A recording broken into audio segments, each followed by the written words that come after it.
It's just me, Oos. Day one ish. Yeet. Yeet. How you feel, Mr. Bromberger is a fucking genetic freak, Mr. I just I knew I was gonna be in the hot seat with that.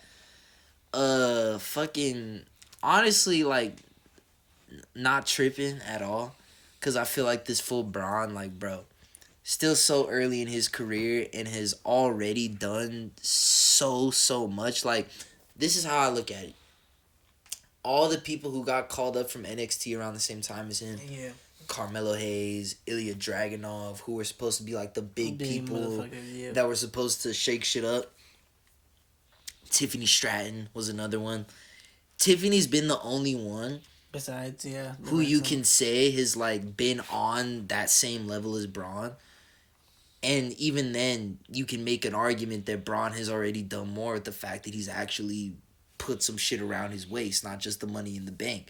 So, overall, like, as a Braun Breaker fan, I'm not tripping, bro. Like, within the next 12 months, I think there will be another title run in his future. Like, maybe not super immediately, because that would be a little weird for him to have it and then get it back super quickly. Like, I do think there's a little bit of time that we have now until he gets that next big win. But, like, potentially at, like, a Mania, he could get a big win for a title and go on a longer run then. Like, I think what we've done here is planted the seeds that Braun Breaker's got a huge future in the company. And it's just about being patient at this point. Like, there's so much talent right now. There's so many people trying to get those top spots that, like, I feel like trying to rush into shit with someone so young, just no need. You know what I mean? Like, So how do you feel about Jey Uso winning that shit? I do still agree with some of the shit I said on the last show as far as it is a little. It was dope. It was awesome that he finally got the win, and I'm really happy for him on like a personal level because I think he deserved it. I think he earned it. I think there could have been a lot bigger ways to do it than just on an episode of Raw. But it was crazy. It was crazy. However, when you waited that long for your title win, like I said, winning it off of a younger talent on an episode of Raw, I just feel like it's maybe not going to be the most memorable occasion because it wasn't at a big PLE. But overall, like, that's just kind of a minor criticism I have, is that because it's such a big moment, I would have liked to seen it happen on a bigger stage. So you don't think he's gonna get big matches for that? No. I just think that I just had that, like, minor criticism of it. That, like, I just feel like it could have maybe been elevated a bit more. But overall, I think that, bro, I'm happy that they actually finally pulled the trigger on him. Like, that's one of the things that surprised me the most, is that we've gotten pump fakes so many times. Main event Jey Uso. He's backstage. actually main event. Yeah, no. So, I mean, this is definitely like a big moment in his career to see like what he actually does with that pressure. Because what's interesting is, for as much support as he gets from fans, which he's clearly like so fucking over, and like, I don't mean this in a negative way, but let's just be honest, I don't think he's like putting on elite 5-star matches. Performances. You know, like, it's just his in-ring work. And I was thinking about it earlier. I think it's really just down to the fact that he spent his entire career up until this point being a tag team wrestler. Yeah. And so when you're in a tag team, there's interferences, there's your teammate, there's the hot other runs, team. And so he's able to kind of come in and bring that energy that he does so well to a match, and kind of, like you said, bring that hot kind of few minutes and then kind of chill out for a bit and let the rest of the match play out. And there's enough other shit going on that you don't really notice that Jay's only done like a spear and a super kick and a Uso splash. Like, he doesn't have the most varied moveset, really. And so, but you don't notice that shit as much at a tag team match. And when he's doing these longer solo matches, like that shit against Braun was what, like a good 20, 25 minutes? The first 10 to 15 weren't the best. Let's just be honest. I do think that first 2/3 of the match, roughly, is a bit slow. It dragged. And then when you got to the last kind of bit is when it really picked up its pace and it was really exciting. But that's Jey Uso wrestling. And so that's what's going to be interesting for me to see is just how they book his matches and feuds in general, because I think he'll do better, hopefully, with a more refined technical wrestler, because Braun is still kind of early in his development. And as much as I think he's already shown to have a really deep bag, he's not like the most technical wrestler. It is still mostly big spots. Yeah. I'm curious to see what a Jey Uso match would look like against a more technical opponent. Like maybe Gable tries to reinsert himself into the Intercontinental picture now that the whole Wyatt Six feud is kind of over. I would be into that for sure. And I think a match like that would be like a really good test of like where Jay is at and how his matches could look against different types of opponents. But that's like the one minor. So, as I was saying before the camera died for a sec, kinda. A little worried that the Uso title reign might be a little. We'll see. I don't fucking know. Who cares? It's just Muse. He's great. It's all great. Everything's great. It was good, yeah. We were talking that we didn't know we were talking just to ourselves, but we were talking about the Cody and Roman promo, which at least we had a bit of time to kind of review. Yeah. And maybe you have a bit of time to revise your original, because I'll air you out. When we first talked about it 5-10 minutes ago, you were saying that it was just kind of alright. We rewatched it. How you feel after a rewatch? A rewatch. If I could talk properly. After a rewatch. How you feeling? Still the same, or It was interesting. just if you had to score it out of 10, just out of curiosity. Out of 10? Just out of curiosity. 8. Okay. What you like, what you didn't like? Phew. I don't know. It was like a little corny with all like the extra cinema shit. A bit overproduced for you? Okay. I can understand. I think that there's some wrestling fans, like especially the Bloodline fans, that really like this type of shit. And then I think maybe for like older school fans, just a bit more traditional natural promo styles. I understand is it, yeah. a bit easier for us on the eye. I actually liked this. Okay. I think the reason why it worked for me is because their star power is so significant that I feel like it justified it. Like if this was too mid card or even just too higher level but not like top guys. Like the monster foods. Yeah, like it would have definitely fuck yeah, that would have been corny to me. But because it's Roman and Cody. I feel like they can get away with something a little extra in this instance. I do agree that like the line at the very end, like you're in my way in life, like that whole shit is like like a bit yeah, but like I don't know, I like it. Like it's different. It's fucking I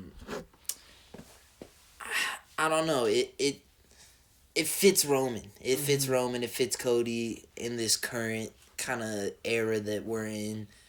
And I don't know. I think it overall built the upcoming tag match effectively. I'm definitely excited for that shit. And it showed...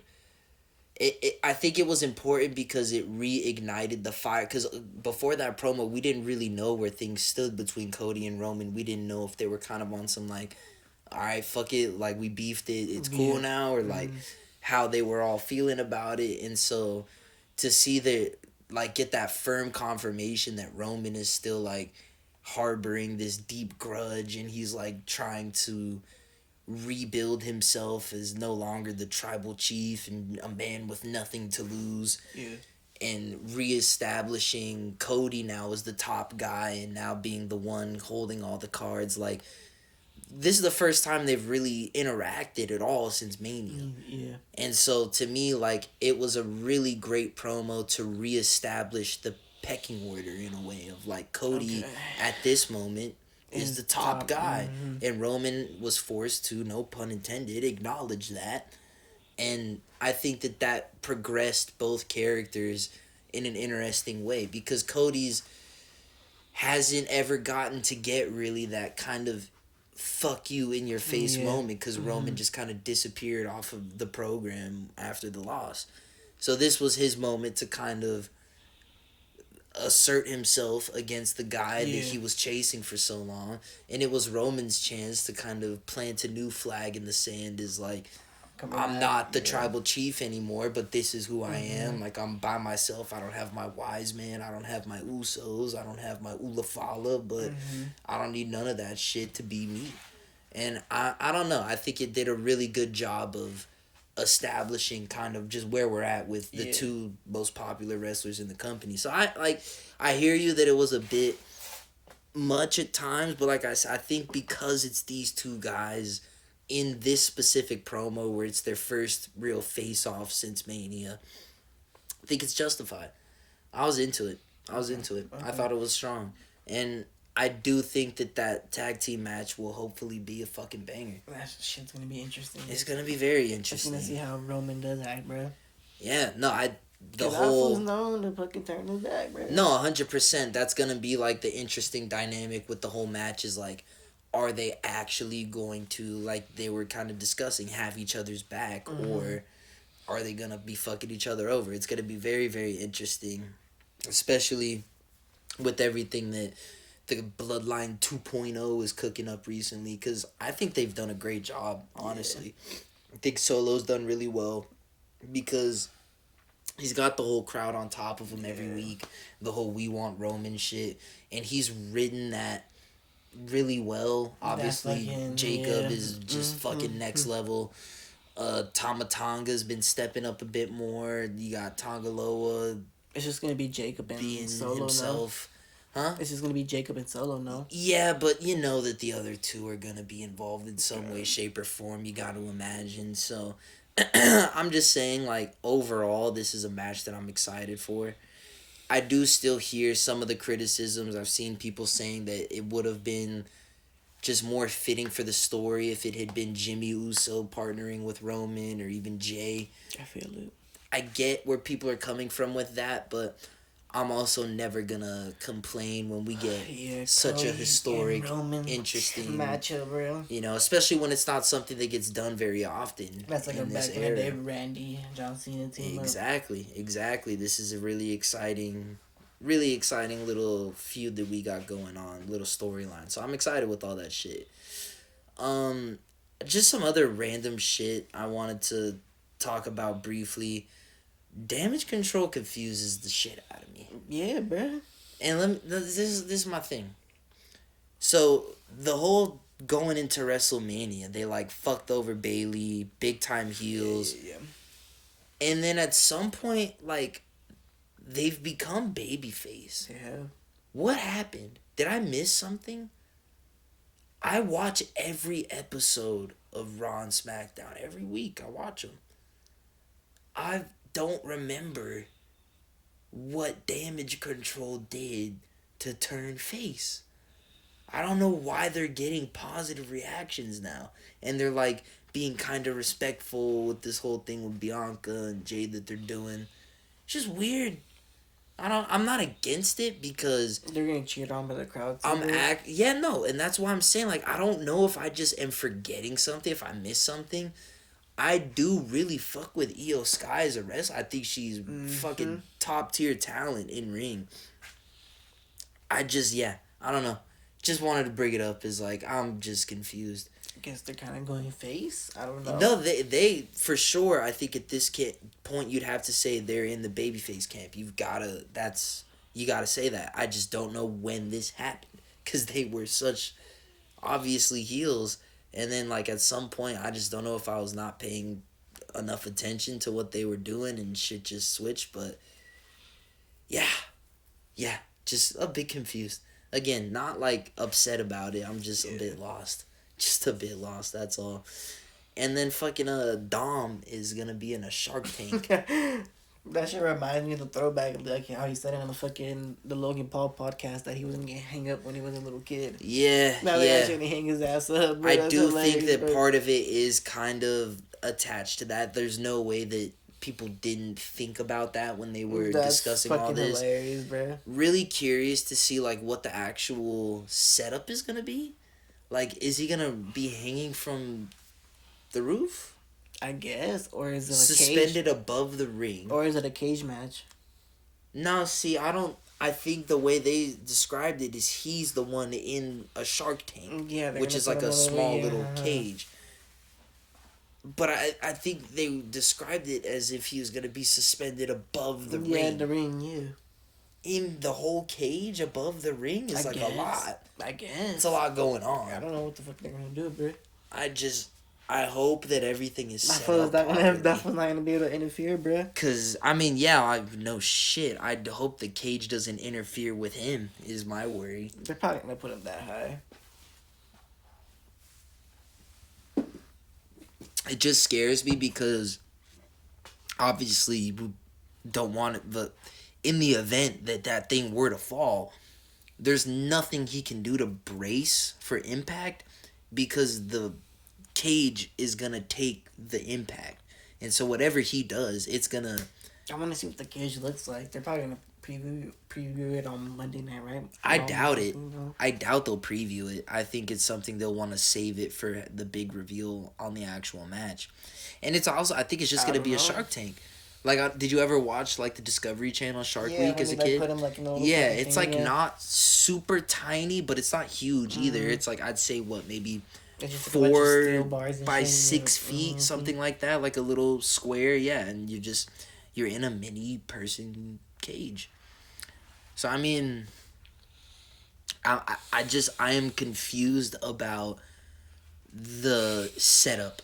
I am very fascinated to see like how this is gonna look. If that was for real gonna be hanging around, that's gonna be if hilarious. He's actually just above, like just looking down like that, yeah, that's gonna be some of the funniest shit ever.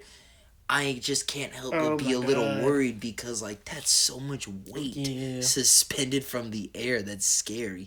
So I don't know.